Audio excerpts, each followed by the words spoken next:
In this episode of Negative Modifier, we'll be playing the game Delta Green. Delta Green, by design, tackles various mature themes that may be uncomfortable or triggering for listeners.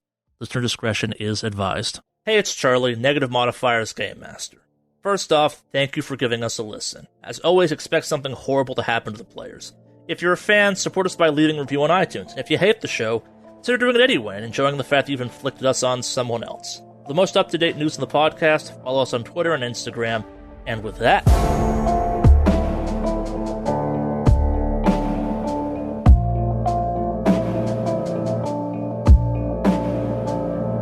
found is typical Delta Green, no questions asked, hotel, like the part of the sign's tad burnt out, tad gross, but serviceable nonetheless. Anyone do anything special setting up or nah?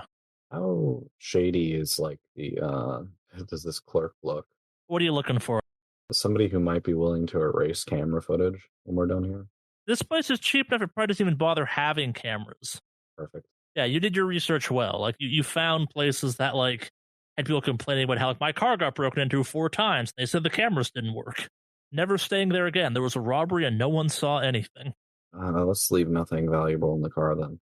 Also, I am pretty sure that our organization is in the middle of a witch hunt, or we are the witches in this hunt, I guess. We should have a watch. That sounds really strange, but one of us hanging out awake, just keeping an eye on things. We'll rent one room. Actually, we'll get 2 close by. Switch which room we sleep together, sleep in at night. Well, if anything, I have not the best sleep pattern, so I could always take first watch. Besides, I sleep in the nude, so I'll go ahead and save you from that initial shock first. Okay. Orange goes to sleep in the bathtub. Probably the cleanest thing in the entire place because it can be hit by bleach. Yep. That's why she's sleeping in the bathtub. Makes sense. I'll just go ahead and is there one of those small sofas or whatever that they have there? I'll say there is, yeah. All right. Is it one of the ones that turns into a bed, or is it just a? There are actual beds in this room. Just like you rent an apartment that has nothing in it but random furniture. That's true. I'll just take the bed then. Sure. I will rifle through some of these cases, and I want to see if there's anything unnatural, but also see if there's any kind of major connections between the victims. The notes you got given are not super complete. They're kind of just a general breakdown of the victims, some kind of rough background stuff. The age ranges seem to be the youngest you find quickly is 27, the oldest being a Prudence Hawkins was in her kind of mid-60s, but the range is kind of just a little bit all over the place there. Looking at this from kind of a serial killer analysis perspective, do you have criminology or forensics? I have 16 forensics. That is more than enough to kind of notice the pattern. So there's some outliers, and there's some ones that don't match a pattern, but there's kind of a string of black victims, a string of kind of middle-aged to older victims, but the earlier victims are almost kind of random of sorts.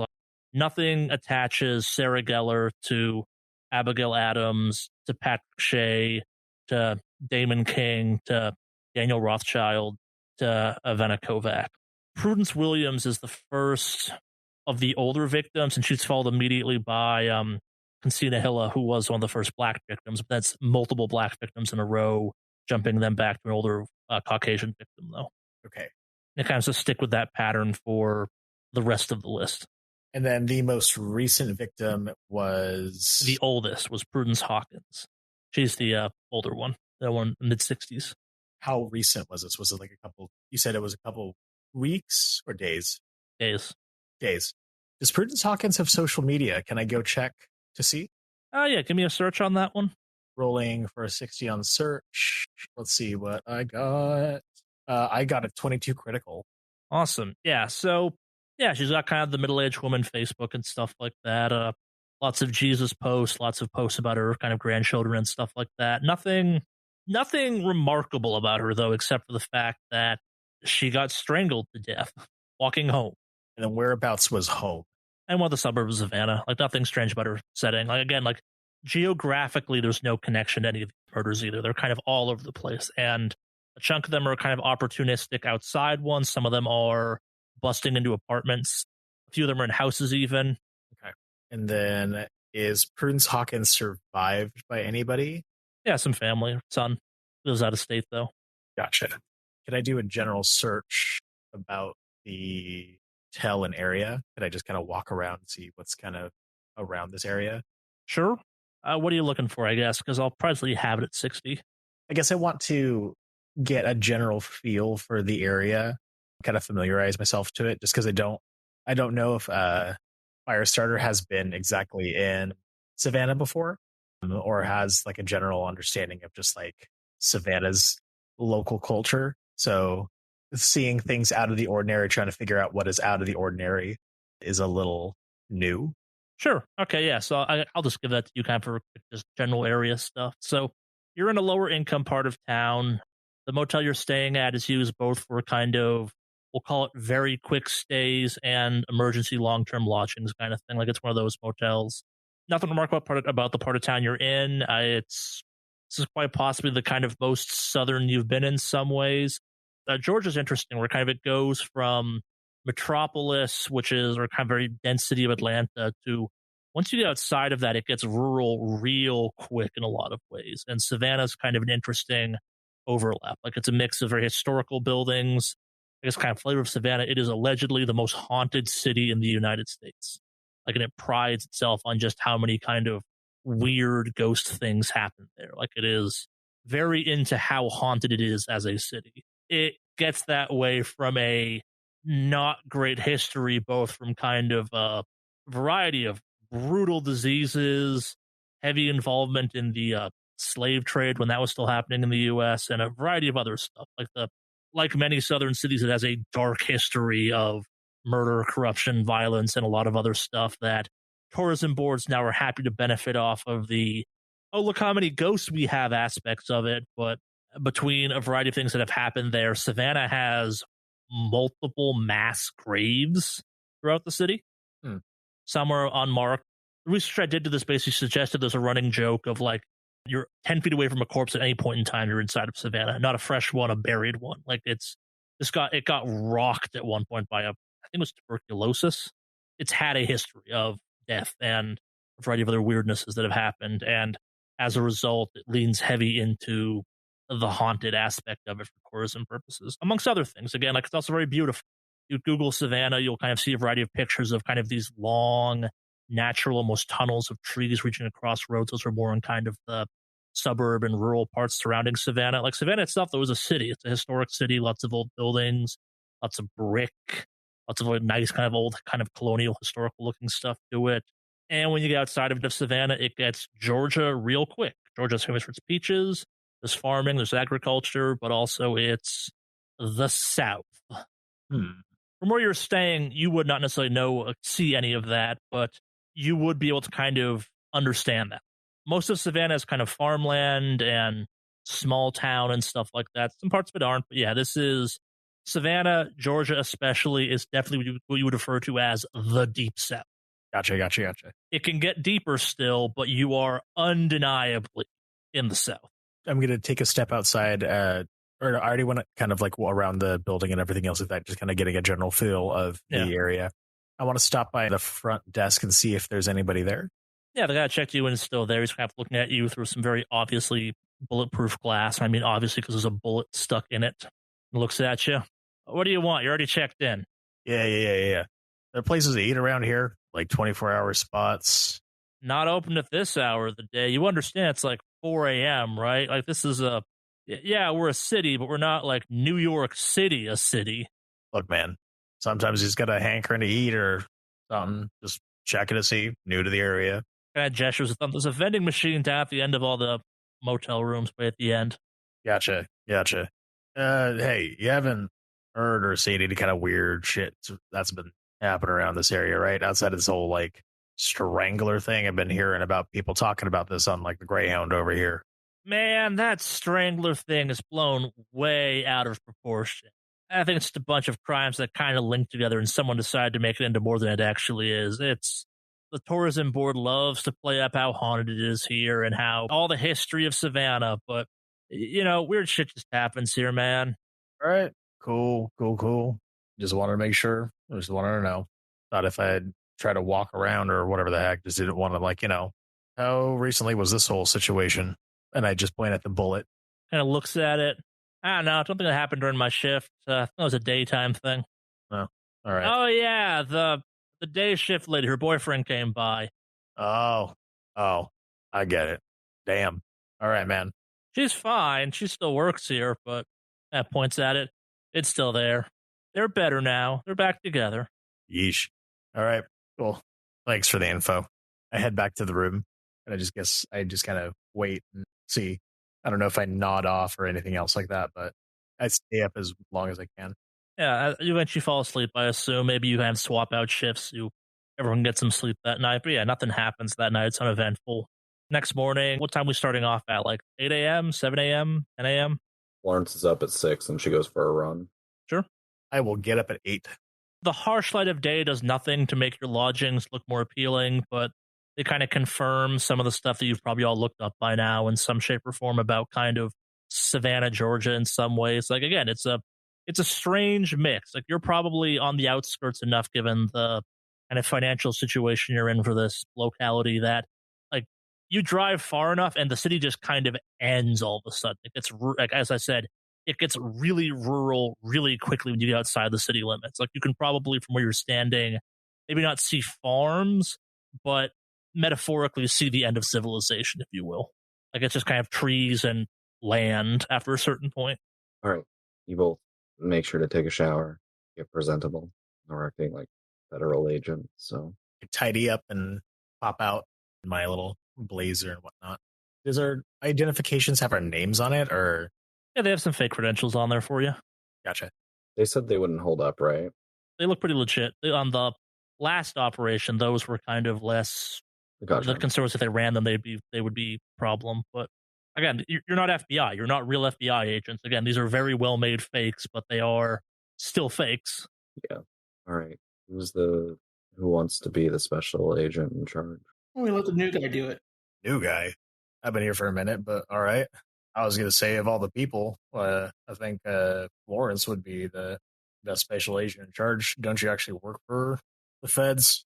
I work kind of for the feds, but I am far too young. I guess. All right. So I did a little walking around.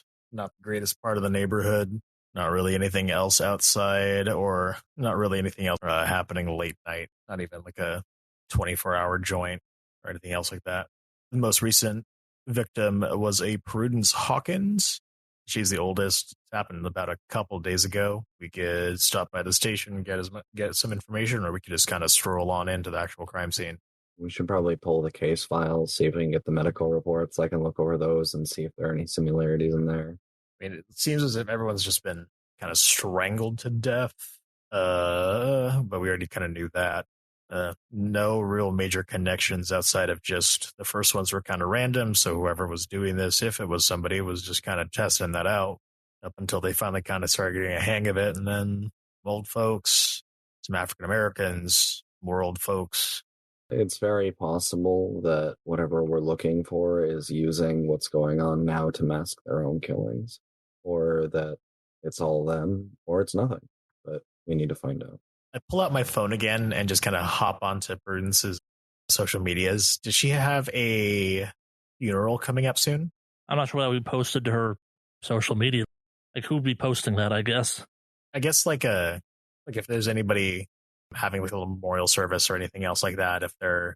Yeah, her son's posted there's a memorial service happening, but there is a note about how the funeral has been delayed, waiting, pending the release of Prudence's body. Gotcha. Wait, they haven't released her body yet? Oh, we could check out her body. Perfect. So, to the police station and I guess the morgue? Police station first. Who's driving? I can drive. Perfect. All right, well then, yeah, let's get going. I guess I'll head on over to the car driver's seat and jump in and wait for them to get in. Florence will get in the back seat. Hop into the navigator spot. All right, and we're off. So yeah, I'll start driving. So we're heading police station, right? Is that what we said, or where are we going first? Yep, police station. All right. So I will pull up the directions to the police station on my phone and just head over there. All right. Yeah, so you go to SPD headquarters. It's kind of a famous building, actually. It's one of the oldest police stations, if not the oldest, that's been continuously running in the United States. So that's a fun detail for you. But yeah, it's a brick building. You kind of pull up outside of it. There's parking for you to get into if you want. Just go inside. Yep. Before we get there, do they have like?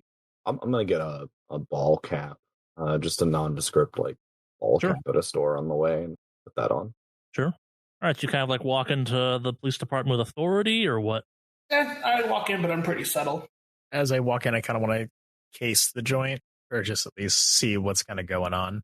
Is it kind of like a busy area? Is it just sparsely occupied? People just kind of typing away. What's the police department look like?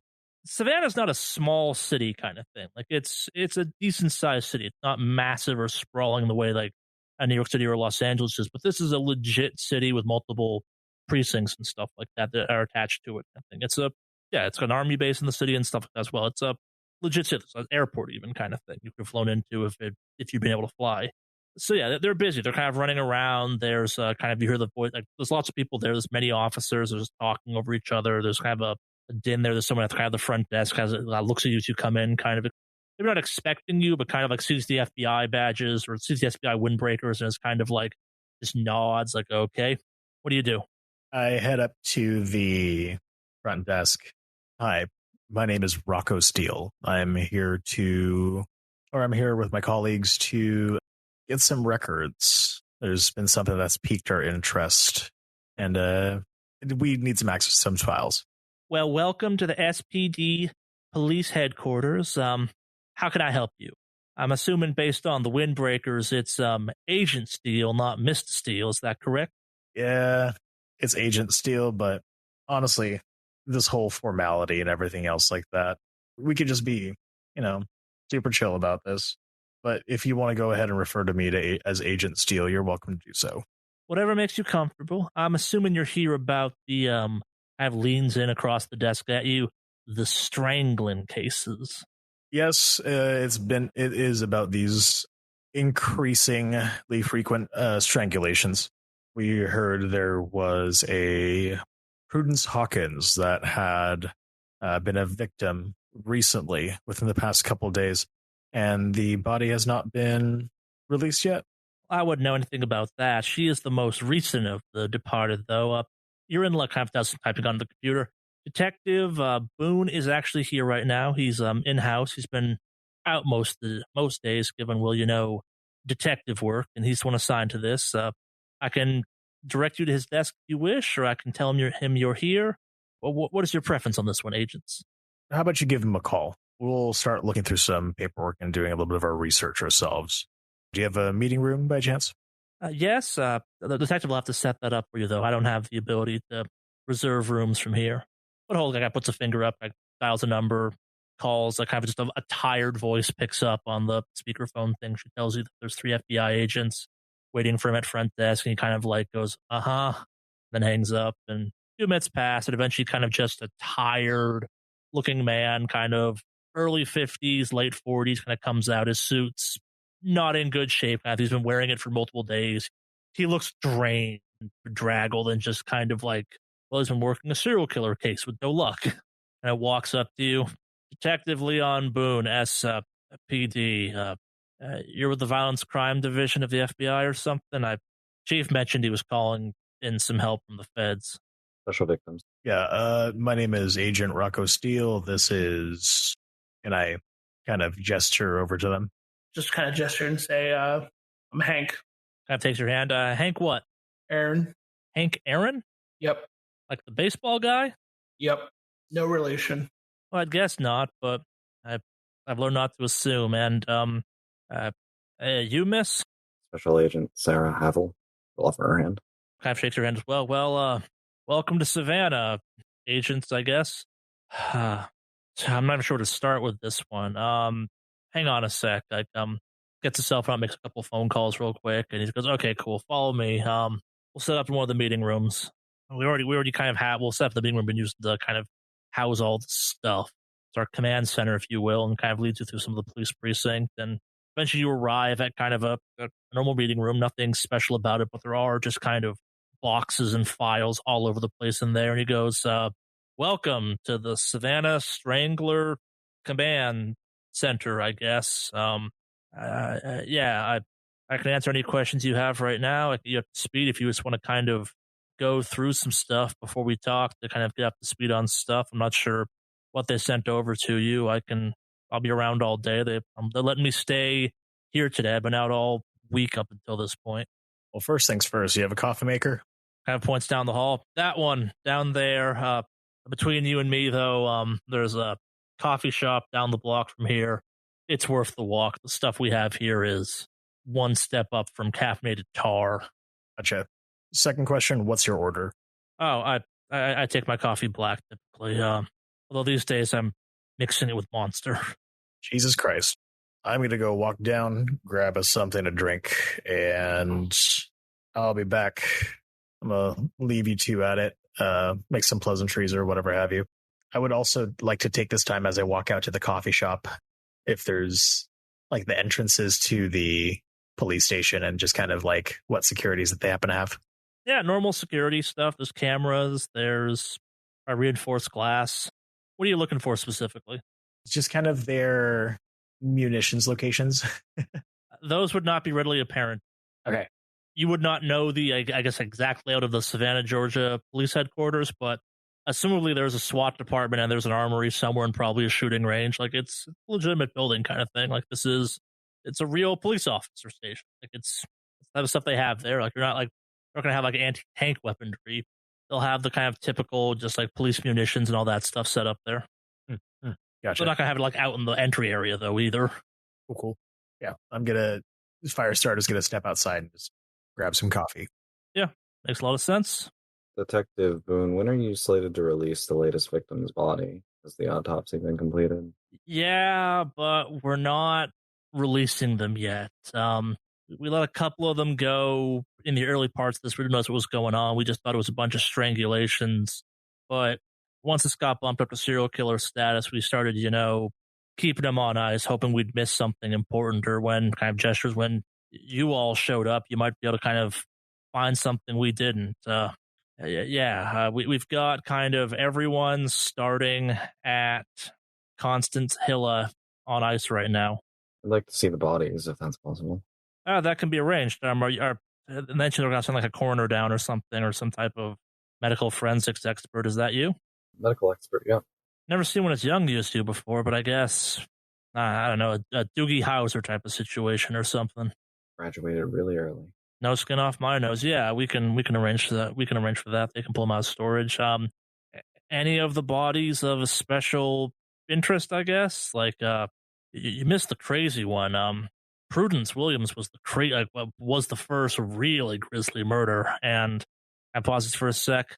I guess Mira Hurd's probably the only other like really especially grisly one. I want to take a look at those two first. Well, we don't have Prudence anymore. She was the last one we let off before she was unfortunate number 7. You have contact information for the family? Yeah, she survived just by her son, Jim Williams. Kind of a loser, I guess, is maybe the polite way of putting it.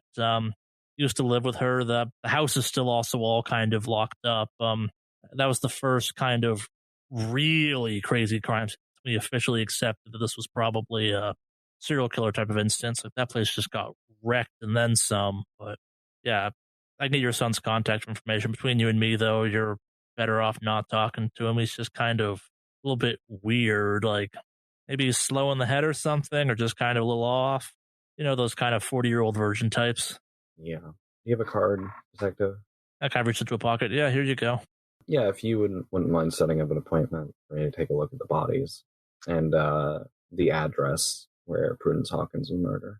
Kind of like Jester said, it's all in there. A whole list of addresses in there. I don't know the exact number off the top of my head, but it's all in there. Between you and me, we actually have a suspect we're looking into a little bit right now. Feels like a bit of a stretch, but he's the only witness to one of the crimes. What's his name? Vincent Sackler, alias Buck. He's what you'd call a Southern good old boy. And he happened to be a witness to Nina George's murder. All right. Has he been cooperative? He claims, yeah, so far, but also, man of his background just happens to see the second African-American victim enter an alley, get strangled by a tall stranger, and then no one leave. That's what put him on our radar on the first case. We'll be sure to go talk to him as well. Careful if you do. He's surprisingly rural to make this list. We're not quite sure what he was doing in town, but I guess people come in from out in the sticks. You have a phone number for him? Yeah, it's in there. There's a whole contact workup on him. He's the only suspect we've managed to nail down at this point. And between you and me, it's kind of shaky at best. We're guessing he might be like a copycat of some kind or something. Is that what you suspect for some of the killings, or do you think all of them is one person? We're not sure. You'll get it when you see the bodies, but like no humans strangled these people. It's almost like someone put the head on the neck in a vice or something and squeezed. Like maybe it's some like fancy garrote technique, or maybe someone found a way to hang a person without leaving rope burns and all that stuff that goes along with it. Like it's just you'll get better than I would. Our examiner tried to explain it to me, and it's like someone just hate strangled these people. At least that means there's emotion behind it, which helps us build a profile. You say so. I would just kill to have this, joke unintended, this case closed. It's been dragging on, and the escalation, it goes against everything we've been taught about these types of situations. It was a kind of part of the reason we missed so many in the first case, we didn't kind of link them up, was the fact that this kind of seemed like bizarre strangulations. Bad things happen to people. Admittedly, there may have been a little bit of I didn't come on the case till Venekovac. We were kind of writing them off as freak accidents up till that point. And well, first few victims weren't exactly people in note that made sense. Hell, we're pretty sure the first victim was that Sarah Geller person. Good time Sarah. She was known colloquially in certain circles. I see. All right. Thanks, Detective. I'll give you a holler if we need anything else. Do you need anything? And she'll look to, so she'll just look at John. I'll just kind of like nod, I guess, yeah. Well, happy studying. I'll be here if you have any questions, but I'm really hoping to get this bumped up to a federal level thing or something. It's just beyond us. Like, we got other crimes to deal with. Like, it's not like crimes stop because of this. These are just happening in addition to normal life here in Savannah. Just come let me know when you have that appointment set up for me. Can do. And yeah, Lawrence just goes, sits down, and starts cracking open the case files. Yeah. And I'll just walk and kind of hang around the general area where she's hanging out. Yeah, makes sense. I'll pop back with a little thing of coffees. Just gotta pass them around to everybody. Yeah. Hey, Detective Boone, by any chance, do you have any of those little bundle of sticks that was left behind? Kind of rolls his eyes at this. Oh, we got sticks. We got 14 bags of sticks now. If it wasn't for the sticks, he just kind of gets angry at this. He's like, the sticks are the dumbest part. They're just dry sticks. They're oak. I hate those sticks so much. Every crime scene, we're looking for them. Everything we've gone to now, every time there's a murder, every time there's an accident, we're immediately looking for sticks at the scene now. Well, yeah. Let me. There is evidence. Let me see if I can kind of look through some of that. He kind of like points inside the conference room. See that pile of white bags? Of course, that's all the goddamn sticks we've collected. And in the corner, it's piled for the ceiling. There's a pile of white canvas bags. They're kind of lumpy looking.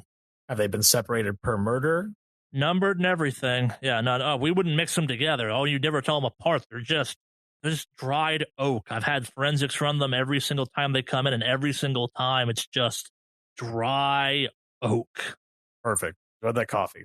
Thank you, agents. If you need me, I'll be at my desk. Kind of like tiredly walks off. I want to run an occult check on the sticks. I would like help as well, looking at the sticks. All right, so you've got this command center, if you will, this conference room full of stuff. Various boxes, the bags of stick. What are people doing first, I guess? You going immediately to the sacks of wood recovered from the scenes? Let's get gloves on, but let's break them out and see if we can figure out what the fuck's going on. Yeah. Same, that works for me. It's like the weirdest thing about the whole strangulations and stuff like that. Might as well check that out first. Yeah, so you pull stuff out of the bag, you dump one of the bags on the table. There's like a bin designed specifically to kind of contain evidence on the table that you could easily dump the wood into. Yeah, let's do that. Yeah, so the bags are heavy, not surprisingly heavy, but like it's wood. Like what you dump on the table is a fair amount of wood. It's a varying kind of lengths, some thicknesses, like it's all kind of a little bit bleached looking. Do any of you live near a beach? I live in LA, but not a beach. Agent Firestarter would actually recognize this as driftwood. It is showing all the signs of kind of nature's kind of weird bleaching effect that happens when you submerge water for a long time and kind of leave it out in the sun afterward. Like it's pale, too pale, but it's also kind of like it's got a weird texture on it. He's probably seen this in the aftermath of some fires that got wet and then dried out too quickly. Like he's of the three of you, he's the one that's most familiar with kind of the various weird properties of wood and what goes along with that. Thank you, fire science. Yeah. And there's some notes that go along with it. It is indeed confirmed to be kind of local oak. It's the oak that Savannah is famous for, kind of thing.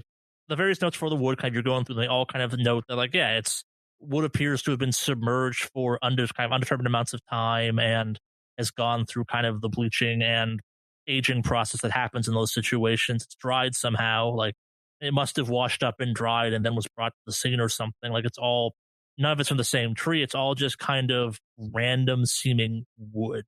And the bags weigh roughly the same. Like there is some discrepancy about how much wood and kind of the shapes of the wood per thing, I guess. Like they're all kind of roughly the same amount of weight, but like it's still, there's some variation, like a couple of pounds here and there.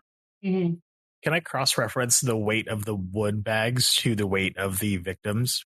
Is there like a significance to the pile of wood to the victim's weight? Nah. All the bags weigh more or less the same kind of thing. I will give you that. Actually, give me an occult on this one. Failed an occult check, 67 out of 40%. You were also over here looking at these, Florence. You want to take a look? Want to roll occult for this or no? Sure.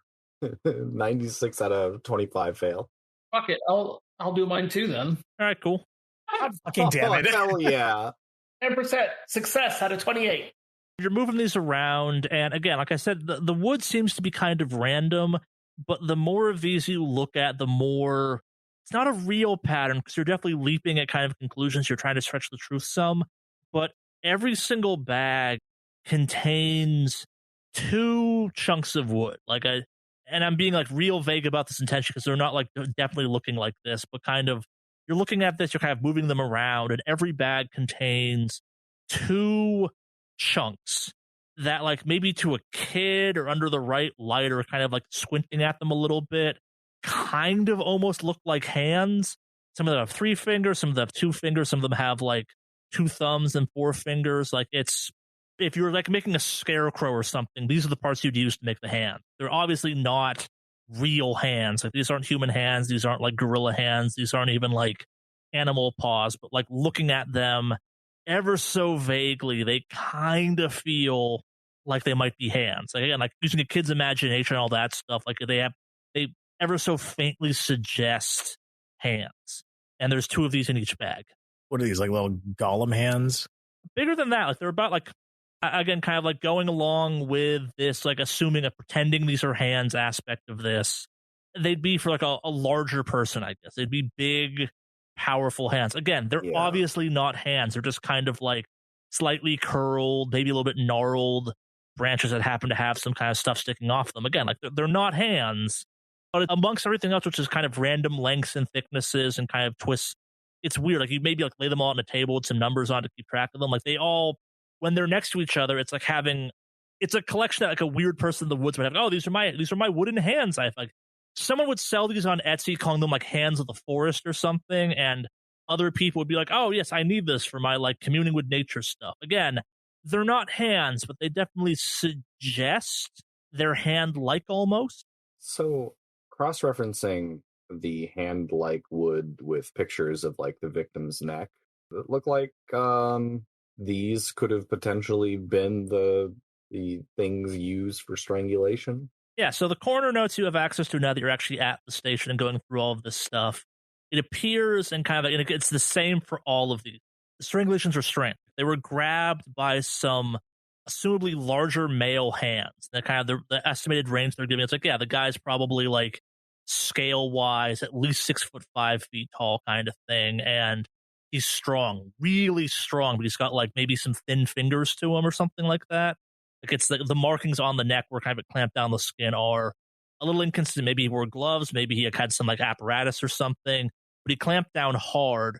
But what makes it extra strange is that they weren't pinned against the ground. They were, as best they can tell, lifted up off the ground and strangled in air. Gotcha. Can I search for any strange markings on the wood? Yeah. What's your search at? My search is at 60. That's more than enough. Yeah, no, there's nothing strange about the wood. Again, aside for the parts that kind of suggest hands, it's just normal, dry, water bleached, sun preserved wood. It's just oak. There's all types of kind of chemical analysis and mass spec readouts for these things. If they put these things to the ringer, they've taken endless chunks off it, kind of thing, and it's just wood. Do the victims have any like splinterings in their neck? Anything like that? No. No notes about that. Okay. If we're using a child's imagination, let's see if we can put these pieces of wood together in the form of a body, I guess. Yeah. Just to see. All right. We're going to make a little straw man. Yeah. What if you have any art skills? No. Nope. Yeah, so this would be kind of more of an art skill, I guess, for this type of thing. This is an art project, if you will. This is also a puzzle, though, hypothetically, so I will kind of let you roll intelligence on this if you so wish. 24 out of 85 success. Yeah, like, so the answer is no. You can't build a person. You can't, like, reassemble the parts to make a person. But you can kind of, through that lens, like putting the hands kind of like where they would be on the sides and kind of like, okay, this piece is long. That's probably like a leg or something. Oh, there's a bend here. Maybe that's the knee or something. You do kind of put together. Yeah, it's possible to make a really rudimentary, I guess it might be a stick figure person kind of thing. Like, but it's not just a stick figure. It's almost like a wooden sculpture of sorts. Like it's just laying them out to kind of make the like various like legs and stuff. You have more pieces than that. Like you'd have to like, it's like, oh, this, like you'd have to like mound stuff up to maybe make like a chest cavity, and these 9 pieces go together to maybe make a left leg or something. Actually, yeah. So Florence, you have medicine, correct? I do at 55. Do you have anything in surgery? No. Yeah, then I can let you roll for that. Does anyone have anything in surgery? Surgery? No, I do not. Yeah, no. So yes, They use first aid. no, I'm looking for something very specific that you guys don't have. Yeah, you can kind of piece together something that, like, yes, you could definitely make a give or take 7 foot tall wooden figure out of this, and yeah, it goes together in certain ways a little too simply, if you will, but Fuck. it's not like obviously a tree person kind of thing. Like it's like, yeah, it is weird how many of the pieces kind of easily slot into each other, though. Fuck. Like now that I'm looking at this in a different light, can I roll another occult check to see whether or not this relates to any kind of like Wicker Man bullshit? Sure. What do you're just trying to look for kind of like pagan rituals and stuff like that? Because Yeah, familiarity with any kind of pagan rituals, or just like I'm thinking like, Wicker Man. Is there any kind of relationship to that? I'm not super familiar with Wicker Man like in real life, but I do know that that is a thing. yeah, so give me an occult roll for that. I fumbled the shit out of that. Wow. 66 out of 40. You're looking at this, and sure, you made it look like a person, but anyone with enough time and sticks could make it look like a person. You've heard of Wicker Man stuff, you've heard of effigies and all that, and this isn't that. This is obviously not that kind of thing. Like, yeah, you've just very successfully arranged a bunch of wood into a human shape, and kind of while you're looking at this, like pondering over this, someone stops by and sticks it in. Oh, you made a person. Cool. Yeah, we did that once. Don't those things kind of look like hands? Yeah, a little bit. It's freaky, but yeah, wood, like FBI is just like us, and kind of walks out of the room, walks by at that point, leaves. Looking at this now, us having it assembled, could I do an unnatural check? I don't know if that would be fitting here. Yes, I'm not sure. Let's see what you get first, I guess. 79 out of 13 fail. Yeah, there's nothing obviously unnatural about this. Yeah, can I pull out just one of my elder sign bullets? And I don't want to like shoot anything, of course, but I want to Like see rub it into it or something. I know what you're trying to do. Yeah. Yeah. Which so what bag are you putting this in? Are you using the most recent one? Like which The most recent one. Okay, so the most recent one. Give me an alertness at -40 as you do this. Oh, All right. Mine is 40. 66 fumble. Oh, damn. Yeah, so you kind of rub the bullet into this, and you're doing that, and the same guy from earlier walks by and sees you doing this. He's like, guess the FBI does things different than we people in Savannah do. And just keeps walking. Yeah, nothing happens, though, as part of this. Like, he distracts you. Can someone shut the fucking door? I walk over and shut the fucking door. Yeah, after I've done that, I would like to break into some of my equipment and see if I can like look at the spot that I rubbed under a microscope. Yeah. No, I'll just tell you, like, nothing strange. I guess, like, it's now wood that's been rubbed with a bullet, whatever the hell that would look like under a microscope. Maybe some of the, what's that, copper from the casing is on there or something like that. Yeah, that's brass casing, copper from the bullet or something. Yeah, again, there is nothing chemically, physically, structurally, genetically, like, it's been put through every single conceivable test the local PD could think of. And their conclusions are it's just oak. Some of the shapes are weird. And the fact they keep getting left at all these crime scenes is super weird. But there is nothing special about this wood. Okay. My last test, especially as Agent Firestarter, I'm going to cut a chunk of this wood and just set it on fire. So it is really flammable. But that makes sense because it's dry, kind of dried out, extra non-porous wood. It lights up really well. Cool. I just start waving to kind of put it out. Or I stare at it for a decent amount of time, and then I start waving it to put it out. Maybe we should have waited to do that until we weren't in the police station. It was a small chunk. It's not a bunch of fire, I guess. Like, yes, that was tampering with evidence, but... Yeah. Is there a camera in this room? I mean, probably, but also, like, there's a bunch of bags of wood. Like, we're gonna be fine. Yeah. It's just a sliver of wood. It's not like it's going to change anything. It's fine. As long as they're not, like, up in arms against us, then they will not make a big deal about it, but we just need to make sure they don't get upset with us. I was running a test. Here, let me write it down. Sets ablaze as normal. No, sets ablaze is more than normal. It is much more flammable than wood normally would be. Like, this is some prime kindling material. Sets ablaze more than normal. Makes sense given dry status or something. Yeah. There. It was a scientific discovery. I wrote it down. It's okay. It's not going to be a problem. We wouldn't be authorized to do that in here anyways. It'd have to be a lab, but it's fine. They're not going to care, especially if solve this for them. Yeah. All right. No, do you want me to, like, cross it out or something? Or I don't think it matters. Unless they get upset with us, then it will. But we're all outgoing people here. Very likable. She says as she sits down and opens up some of the case files and starts to pour over them. So is it time for some light reading, if you will, or heavy reading? But yes. Yes. So that was a bad joke on my part. What are everyone's searches at? 50? My search is at 60 and my forensics is at 60. My search is 48. I don't know if bureaucracy would help here. Yeah, you all have high enough search. I'll just give this to you as well for this. You spend a bunch of time reading. You go through all of the notes, and the notes are a mix of just kind of wild speculation. A couple notes about how, like, the bodies seem to have more in common with almost a hanging victim of sorts. Like, there's definitely kind of some of the kind of injuries indicate there was like a jerking motion as part of the strangulation, like a kind of a neck snap, if you will. It only happen, or it's common, I guess, more common with hanging victims or suicides of some kind. A variety of Detective Boone's notes revolve around, like, what is the purpose of the wood? Like, is it a dumb calling card? He speculates wildly about the fact that whoever this person is, he's assuming it's a guy. He's like, it's either a weird sex thing or a weird race thing, I guess. He's not quite sure which. He kind of seems to go back and forth throughout his notes. The part he's most confused about is the fact that this guy is, as best as he can tell, carrying a backpack around of wood to dump at these crime scenes.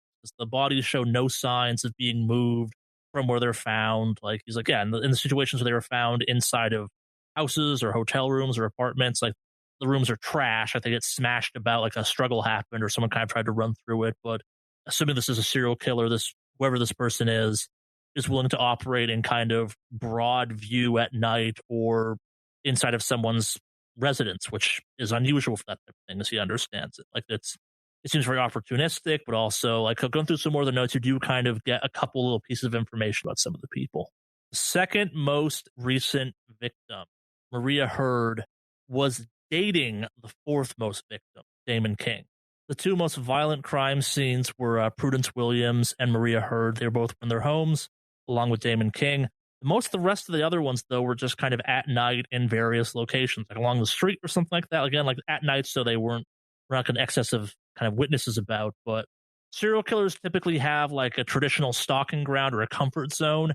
There's none of that with this. Or it's almost like bizarrely specifically about the execution method, and the victims are a little less kind of connected. Like he's shown us a couple of things where like, hey, two of the victims have the last name Williams. That's strange. Hey, there's two Prudences technically. Like and the weird overlap of there's a Rosie Williams, a Prudence Andrews, and a Prudence Williams. That seems to kind of jump out at him as a thing. There's no obvious link. There's no like shared location or anything that any of these people overlap at except the city of Savannah. Maybe they went to the same coffee shop or something, but again, there's nothing enough to establish a hunting ground or a stalking ground of anything like that. All right.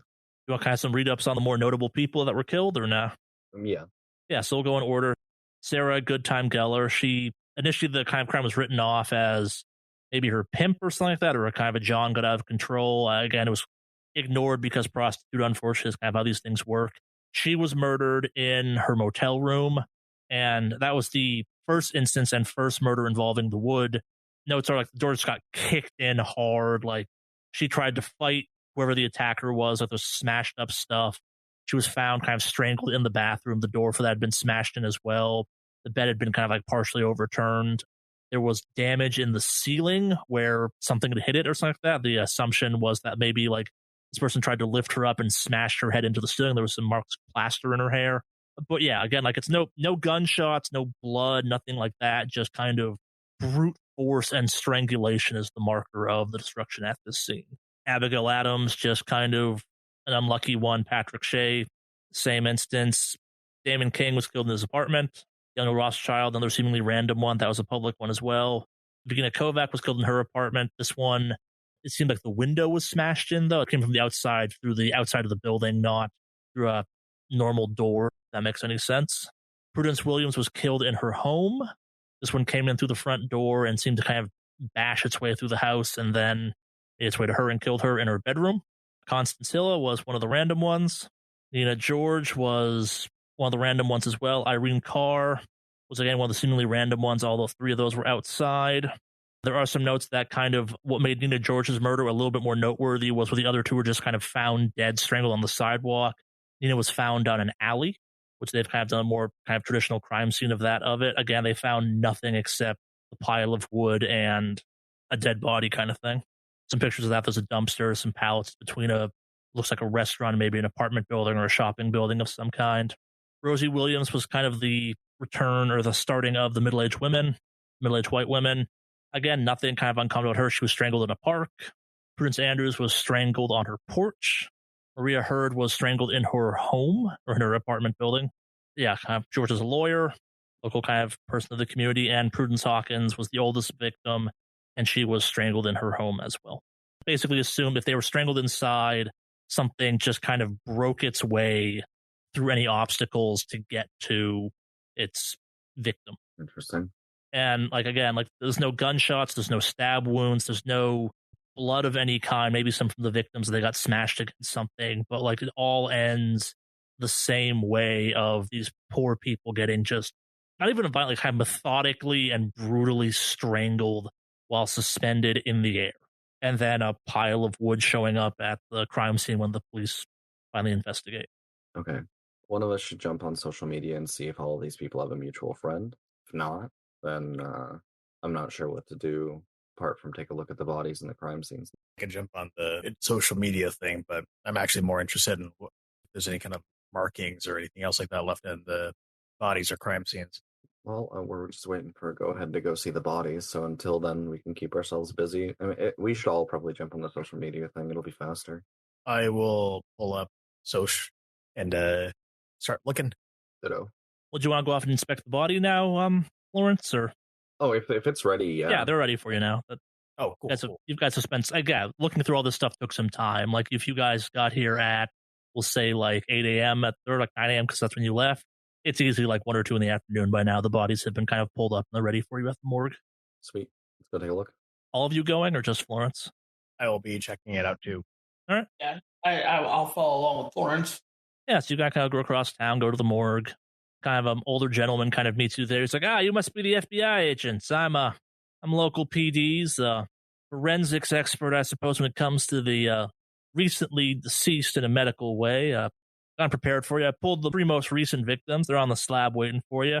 I can arrange to have the other ones brought out, but you're not going to learn anything we don't already know from that. They're just strangle victims. It's all types of strange. I'll probably want to see them all eventually, but the first three is fine.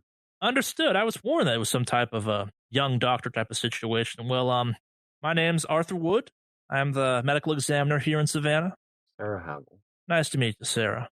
Tools there. If you need some assistance, I can stand. But it looks like you have two strapping fine gentlemen to help you out as part of this. So if you need anything, holler. It's just us four down here, so I'll be in my office. Thanks. So the bodies he's pulled for you are Prudence Andrews, Mira Hurd, and Prudence Hawking. Which one are you starting with? Let's do most recent, and we'll work our way back. All right. Yeah, so Prudence Hawkins, he's kind of tagged as 63 years old. Yeah, aside for being probably a little bit overweight and a little bit kind of just in her 60s, there's nothing obviously medically wrong with her, but like looking at her neck, it's these deep, dark purple strangulation marks. Kind of looking more into that, like it's not just strangulation. Like every bone in the neck got shattered. Like the windpipe is just crushed. Whatever kind of clamped down on this did with an amazing amount of force. Medically speaking, to Florence at least, it's pretty obvious. Like could a human do this? Sure. Could most people do this? No. And again, kind of all the findings we're kind of going through this are consistent with, it's like someone was strangled and hung at the exact same time. You know what? I'm going to be right back. And I leave that room, and I come back with the bag of sticks.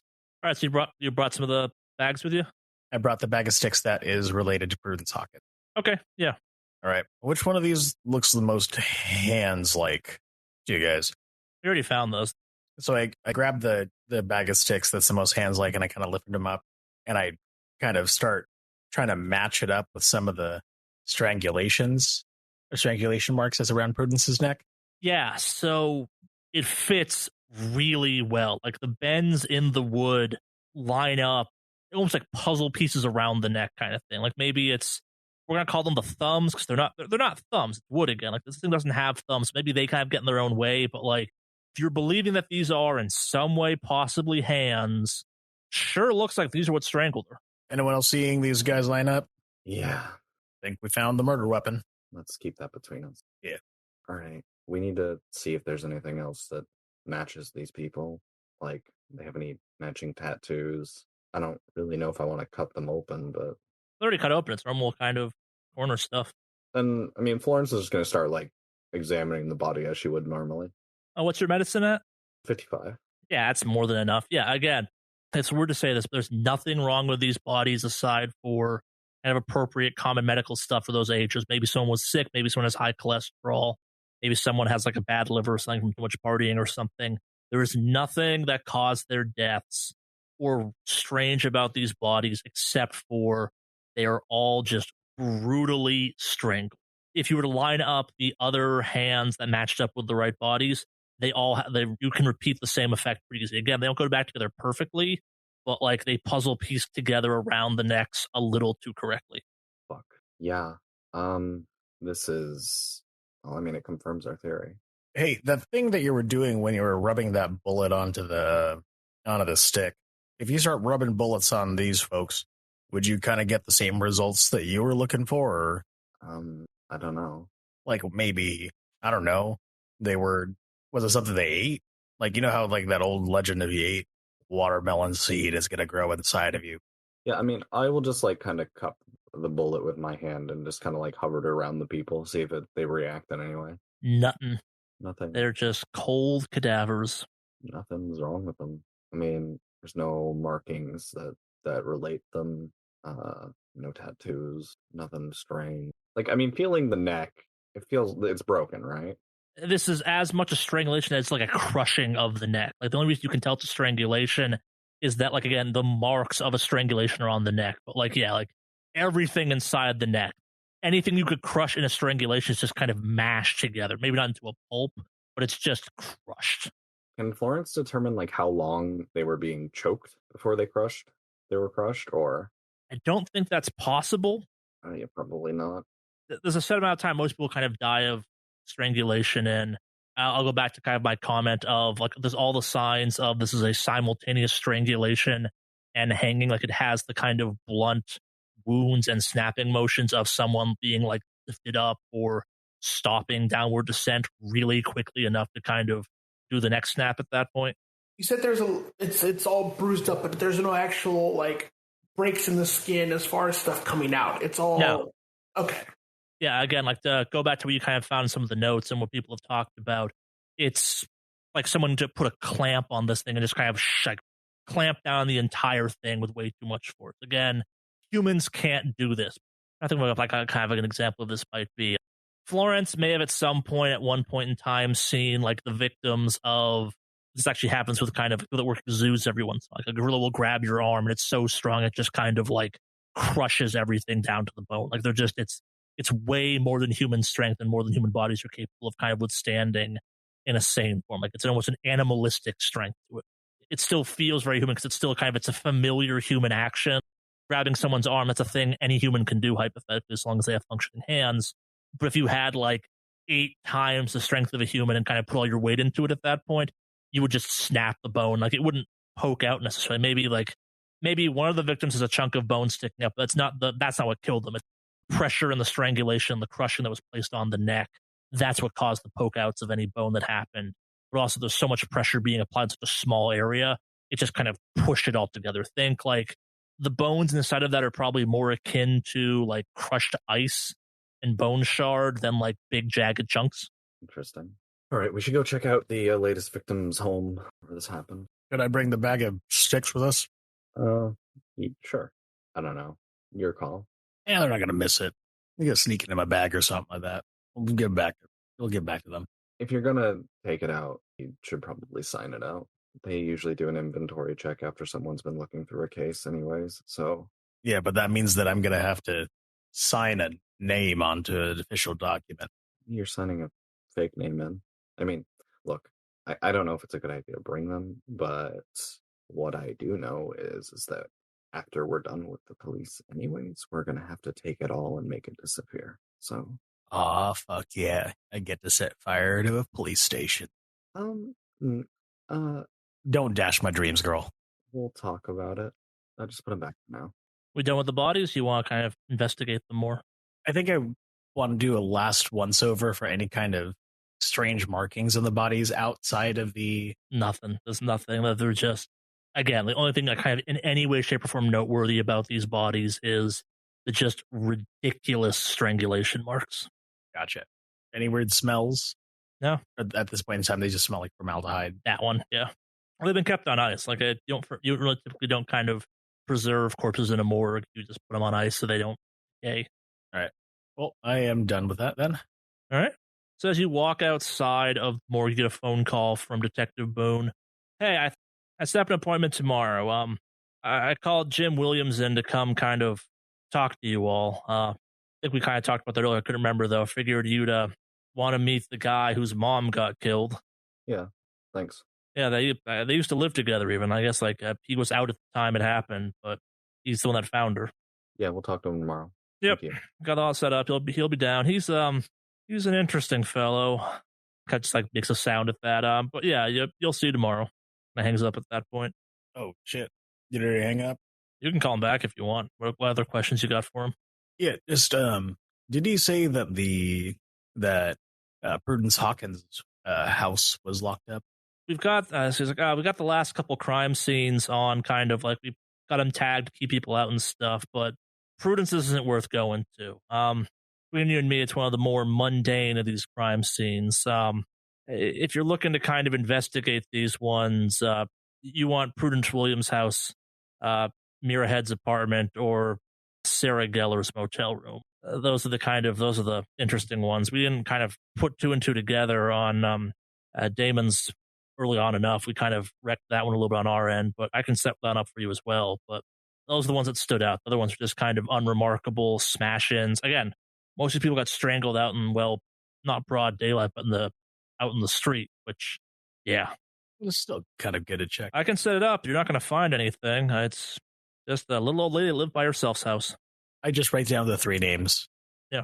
He gave us. It's like, well, we'll take it step by step. Thank you. Hey, you're the agents. I'm just trying to save you some time. You can go hit all 14 if you want. Kind of pauses for a sec. If you want to go check out the alley that George was murdered in, it's right by the coroner's office. You probably walk there in 10 minutes from where you're at right now. Let's say you guys want to check out an alleyway. Sure. Sure, why not? We head over to the alleyway. Yeah, you got that information. Either text you or you got it from other stuff. So, to the alley.